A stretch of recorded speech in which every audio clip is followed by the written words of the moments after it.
Então, convido para assumir a tribuna os doutores Felipe de Sá Tavares e Fábio Gomes Moran Bentes, que são os representantes exatamente da parte que requereu a declaração de funcionalidade da renda. Eu destaco como ponto inicial que a nossa motivação do estudo, em última instância, é que a gente entende a complexidade da decisão de regular um mercado, né? De se intervir, às vezes, no limite de até proibir alguma atividade.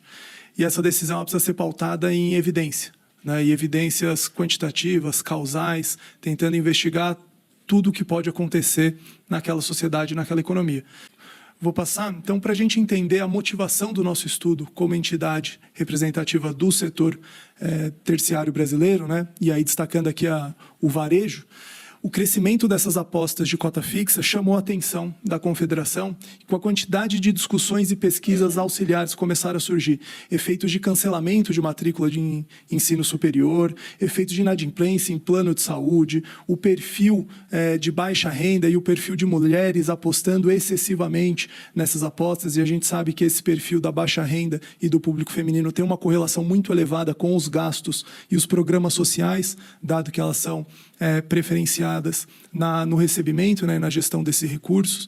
Então, isso tudo começou a chamar a nossa atenção e um fator que foi crucial para a decisão de estudar foi a diminuição do desempenho do varejo nacional. A gente começou a ver que tinha algo acontecendo que não estava seguindo o script que era esperado na atividade econômica e do nosso setor.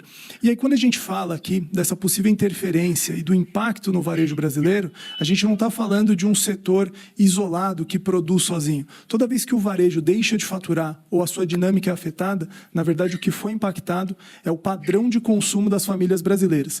O consumidor, a família, o seu João, a dona Maria, ele não consome direto da indústria, ele não consome direto do campo onde produz. Todo o seu consumo é feito via o varejo, seja em supermercados, hipermercados ou qualquer tipo de outro estabelecimento. Nos últimos 12 meses, chamou a atenção que a gente pode ter um gasto em apostas entre 68 e 240 bilhões de reais pelas famílias brasileiras. Essa variação tão grande, ela chamou nossa atenção, inclusive pela dificuldade da gente ter certeza absoluta do quanto que as famílias estão apostando, dada a fluidez do mercado digital e a dificuldade de se controlar. Em termos representativos, isso representa já 2,2% do gasto das famílias, do PIB brasileiro, pode representar já 2,2% do PIB, 3,4% do consumo total e pode chegar a uma representatividade de 77% da massa salarial brasileira. Ou seja, pode ter família brasileira que está botando 100% quase da sua renda em apostas na modalidade online. Então, a gente foi em 3 linhas de atuação para tentar desvendar todas as particularidades desse efeito desse mercado. O primeiro é uma análise que a gente chama na economia de equilíbrio geral. Então, vamos tentar simular tudo o que está acontecendo hoje com essas premissas e ver como que seria um novo cenário de equilíbrio, qual que seria a nova realidade do país se esse cenário de apostas permanecer e for mantido do jeito que está. O segundo foi entender se tem um efeito sobre o faturamento e o desempenho potencial do mercado varejista, dado que é por onde as famílias executam o seu perfil de consumo. E aí, por fim, impactos causais econométricos que a gente fala para a gente buscar entender se realmente o efeito daquela aposta, do excesso de gasto, realmente causou, efetivamente, descontando todos os outros efeitos que pudessem gerar confusão na análise, se ele realmente gerou um impacto sobre indicadores de bem-estar das famílias brasileiras. O nosso grande problema aqui, nessa dificuldade dos estudos, é, primeiro, a baixa governança e a dificuldade de se confiar nos valores. A gente sabe que as famílias já estão apostando algo próximo de 240 bilhões de reais do PIB. O quanto volta desse dinheiro, a grande verdade é que a gente não faz a mínima ideia, porque toda a governança instalada nessas plataformas são sediadas em paraíso fiscal. Então, a gente já tem uma baixa governança da forma como o mercado digital funciona. É difícil regular o digital que é sediado no país. Quando esse digital é sediado fora do país e em paraíso fiscal, é 10 vezes mais difícil. Então, a gente tem uma grande sensibilidade em lidar com esse efeito de retorno dos valores apostados. E aí, para tentar entender todo o impacto, a gente simulou diversos cenários que variam desde 24 bilhões de reais de apostas até 240 bilhões de reais, tentando trazer o melhor e o pior cenário dado o efeito das apostas. Sobre a inadimplência, e aí aqui buscando o efeito da causalidade, descontando todos os fatores de confusão, né, que pode trazer nos dados, a gente identificou uma causalidade que em 2024, 1,3 milhões de brasileiros se tornaram inadimplentes. A inadimplência, ele é o pior cenário possível que a gente pode ter no quadro de endividamento, que é quando a família deixa de ter condições de arcar com seus compromissos, ou seja, ela deixa de pagar aquela conta e está inadimplente, ela está atrasada com essa situação. E nas nossas pesquisas, a gente tem uma pesquisa mensal que a gente roda mais de 18 milhões de questionários pelo Brasil inteiro, divulgada mensalmente, a PEI, que é a pesquisa de endividamento e inadimplência dos consumidores e das famílias, onde a gente destacou que quem vem aumentando a sua inadimplência é a faixa entre 0 e 3 salários mínimos de renda. Então aqui tem uma preocupação extra, porque o Brasil tem renda baixa. Toda vez que uma família com renda baixa se torna inadimplente, ela tem uma dificuldade muito grande de sair dessa situação, porque ela não tem espaço orçamentário para lidar com imprevistos. Então isso vai se perdurar por 24, 36, 48 meses em inadimplência, porque não tem de onde tirar esse dinheiro. Na parte de impacto no desempenho do setor, o que a gente viu? A gente conseguiu desagregar e pensar o que seria o setor varejista funcionando de forma perfeita na sua tendência potencial e como foi o real. O real é a linha amarela. O potencial dele, do que se esperaria, dados os fatores de crescimento de renda, diminuição do desemprego, aumento de crédito disponível às famílias, diminuição de juros que a gente teve entre 23 e 24, como que estaria desempenhando? O que a gente viu? Que houve um descolamento entre o faturamento potencial e o real. O que isso mostra? Quer dizer que está aumentando renda, o varejo deveria estar performando melhor, porque as famílias deveriam estar consumindo mais, mas esse dinheiro desapareceu na atmosfera em algum lugar que a gente não sabe. Porque a poupança não aumentou e o consumo está abaixo do que deveria estar. Para onde foi o dinheiro? O que a gente estimou? Que só nesses 8 meses, aqui os dados vão até agosto de 24, o varejo já deixou na mesa que desapareceu na atmosfera mais de 90 bilhões de reais em faturamento. Então esse dinheiro foi parar em algum lugar que a gente não sabe para onde foi. Quando a gente olha a relação entre o consumo, o indicador do IBGE, da PMC, em relação ao crescimento da renda disponível das famílias, o que a gente está vendo? Que em 2024, essa relação ela despencou e ela vem aumentando cada vez mais essa taxa de decrescimento. Isso alerta o seguinte fator, que a renda das famílias aumenta, mas o consumo não aumenta na mesma proporção. Ou seja, a família pega a renda extra e leva para outro lugar que a gente perde esse registro. Esse é um sinal que o varejo brasileiro está desacelerando muito e que as famílias estão mudando completamente o seu padrão de consumo porque não estão mais indo para o varejo para consumir e alocar a sua renda. Isso quer dizer que você deixa de consumir proteína, isso quer dizer que você deixa de consumir itens de higiene pessoal, isso quer dizer que você deixa de comprar carro, televisão, celular, vestimentos. O varejo perdeu esse dinheiro e isso ficou em algum lugar da atmosfera que a gente não tem registro.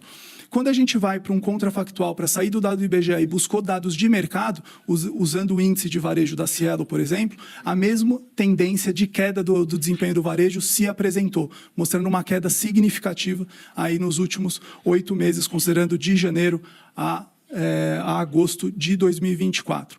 E aí, para a gente fechar, o que a gente trouxe como contrafactual? A gente sabe que as famílias querem buscar novas formas de entretenimento. Isso a gente entende, dado o crescimento das apostas. Mas a gente buscou iniciar essa nova linha de entretenimento por um setor muito desafiador e muito fluido, muito difícil de se ver.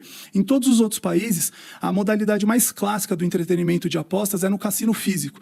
E aí a gente destaca aqui a possibilidade da governança mais apropriada. Porque você consegue proibir que menor de idade entre, você consegue criar mecanismos de controle reais para que aquele CPF não saia de uma mesa e vá para outra. Inspirado na própria legislação americana, que já consta no projeto de lei do Senado, você pode criar um 0800 do governo, onde um apostador compulsível ou a família dele pode ligar e fazer um cadastro negativo daquele CPF, onde todas as empresas estariam proibidas de prestar aquele serviço e todo o agravante da lavagem de dinheiro, né, e de todas essas preocupações de manipulações seriam encerradas porque as empresas estariam oficialmente no Brasil. Só para fechar, a gente ter o impacto aqui econômico de uma modalidade em contrafactual a outra, no cassino online, a gente já está perdendo algo entre 19 e 220 bilhões de reais no PIB brasileiro nesse novo cenário de equilíbrio. Os cassinos físicos, considerando apenas um cassino por estado nas regiões norte e nordeste, como uma estratégia de desenvolvimento regional, a gente teria um efeito positivo de 148 bilhões de reais no PIB. Em termos de faturamento dos setores, né, de faturamento bruto da economia brasileira, a gente perde hoje no online entre 39 e 364 bilhões de reais por ano. No cassino físico, a gente poderia ter um efeito positivo de 274, porque ele ativa toda uma cadeia hoteleira, toda uma cadeia de varejo e desenvolvimento local que no online feito do sofá da sala é impossível de ser alcançado. Na arrecadação de impostos, os cassinos online, segundo os dados da Receita Federal, eles podem chegar no máximo a 14 bilhões de reais de impacto de arrecadação. No cassino físico, a gente tem uma expectativa de 37 bilhões de reais de arrecadação entre todos os impostos. Só a CID Jogos, que seria um novo tributo criado pela legislação proposta no Senado Federal, a gente teria uma arrecadação em média de 20 a 22 bilhões de reais por ano. Para entender, isso é 90% do déficit fiscal projetado para 2024 da economia brasileira. Então, talvez a forma de solucionar grandes problemas possa ser você regular setores liberando o mais tradicional, o que os outros países fizeram buscando a boa experiência. E para fechar, em termos de geração de emprego, o cassino online não ativa a massa de empregados no Brasil, sejam CLTs ou estatutários. Nos cassinos físicos, a gente tem uma expectativa de mais de 1 milhão de postos de trabalhos oficiais sendo gerados, dado toda essa ativação da economia regional que um cassino físico poderia trazer. Então, a gente traz esse destaque para mostrar que tem saída, que está tendo efeito negativo nos setores econômicos, e esses números vêm só piorando mês após mês com esse agravante, esse crescimento descontrolado dos cassinos online. Agradeço a atenção, peço desculpas pelo tempo, muito obrigado. Nessa oportunidade, o meu trabalho aqui é apresentar as fiscalizações em curso no TCU, fiscalizações que se iniciaram todas no mês passado, relacionadas ao crescimento das apostas online no Brasil. Inicialmente, eu destaco que são 5 eixos de análise nos trabalhos em curso no TCU, iniciados, como eu disse, recentemente, e que contemplam grande parte das preocupações nacionais sobre a temática, que já apareceram na audiência de hoje, e que, em boa medida, estão apresentadas também no curso desta ADI. Os 5 eixos são saúde pública, com a preocupação com o aumento dos casos de ludopatia associados ao maior acesso às apostas online, os impactos econômicos, seja sobre o endividamento de indivíduos, especialmente jovens e vulneráveis, reduzindo a renda para necessidades básicas das famílias, os riscos de lavagem de dinheiro e de cometimento de outros crimes financeiros, as questões ligadas à segurança de dados dos usuários e aspectos de tecnologia da informação, e as questões tributárias, pensando nos reflexos na administração tributária devido às mudanças na dinâmica econômica e financeira e dificuldades na fiscalização a cargo da Receita Federal. A experiência internacional ela tem corroborado todas essas preocupações. Segundo estudo recente da revista The Lancet, em 2023, 46% da população adulta e 18% dos adolescentes no mundo praticaram algum tipo de jogo de azar. Entre os jogadores de apostas esportivas online, estima-se que cerca de 9% dos adultos e mais de 16% dos adolescentes serão afetados por transtornos relacionados ao jogo. E mesmo em países onde o mercado de apostas online é mais consolidado, como o caso de Reino Unido, Austrália e Suécia, a falta de regulamentação adequada ou supervisão eficaz tem levado a graves problemas sociais. Assim, os reflexos sociais e econômicos decorrentes das apostas online exigem atenção do poder público, especialmente na atividade regulatória e fiscalizatória. O Estado brasileiro tem o dever de compreender essas questões em profundidade e conduzir as políticas públicas necessárias, amparadas em evidências para prevenir riscos e mitigar efeitos colaterais. Ciente desse cenário e do dever constitucional do TCU, em 2 de outubro último, a presidência do Tribunal de Contas da União comunicou ao plenário da Corte de Contas a realização de ações de controle para conhecer e acompanhar as medidas do governo federal destinadas a prevenir e tratar os problemas relacionados às apostas online. O comunicado da presidência destacou os eixos referidos, como lavagem de dinheiro, roubo de dados, envolvimento de menores de idade, custos para a saúde pública e impacto no poder de compra das famílias vulneráveis. E é sobre esses 5 diagnósticos e auditorias que passo a discorrer agora. A primeira fiscalização visa avaliar o comprometimento da renda da população vulnerável com apostas online. O estudo recente do Banco Central, já mencionado hoje aqui, estimou que 5 bilhões de beneficiários dos programas sociais federais apostaram 3 bilhões em agosto de 2024, reforçando as preocupações sobre riscos financeiros para indivíduos e famílias. A fiscalização em curso ela pretende avaliar em que medida famílias beneficiárias estão direcionando recursos do Bolsa Família para apostas, afetando a renda para necessidades básicas, verificar se os órgãos públicos dispõem de dados e ferramentas para medir essa exposição econômica de forma precisa, aprofundar a análise do Banco Central, oferecendo um panorama preciso do impacto econômico sobre as famílias e avaliar se o Ministério do Desenvolvimento Social tem medidas em andamento para proteger essas famílias dos riscos decorrentes do vício em apostas. A segunda fiscalização ela acompanha as ações do Ministério da Saúde em relação aos impactos do mercado de apostas online sobre a saúde pública, considerando as políticas vigentes e os custos envolvidos. O Ministério da Saúde, por meio do Departamento de Saúde Mental e, por sua vez, os estados e municípios, com seus Centros de Atenção Psicossocial, os CAPs, atuam conjuntamente na área de saúde mental. Para 2025, a rede de atenção psicossocial terá um orçamento de meros R$20 milhões para sua estruturação. E, nesse caso, a fiscalização pretende analisar o dimensionamento e a evolução do problema na população brasileira e distribuição dos pacientes tratados pelo SUS devido a vícios em apostas online, a existência de medidas planejadas ou em curso para prevenir e tratar a incidência de vício em jogos de apostas online, a capacidade da rede de atenção psicossocial e a disponibilidade orçamentária para prevenir riscos e cuidar de pacientes afetados e a integração entre órgãos federais e instâncias federativas para conduzir políticas de prevenção e tratamento. A terceira fiscalização acompanha as ações do COAF na prevenção da lavagem de dinheiro relacionada ao mercado de apostas de cota fixa de eventos esportivos. A experiência internacional relata inúmeros casos de sonegação tributária e lavagem de capitais nesse setor. Então, a fiscalização em curso, nesse caso, ela busca verificar a estrutura tecnológica e operacional do COAF para prevenir a lavagem de dinheiro no setor de apostas online, verificar a adequação do arcabouço normativo para enfrentar os desafios específicos do setor e verificar as medidas planejadas e em curso pelo COAF para prevenir a utilização das apostas como mecanismos de lavagem de dinheiro. Uma quarta fiscalização em curso abrange as ações do governo federal para prevenir o roubo de dados dos apostadores e outros aspectos de tecnologia da informação nas empresas autorizadas a explorar jogos com apostas de cota fixa.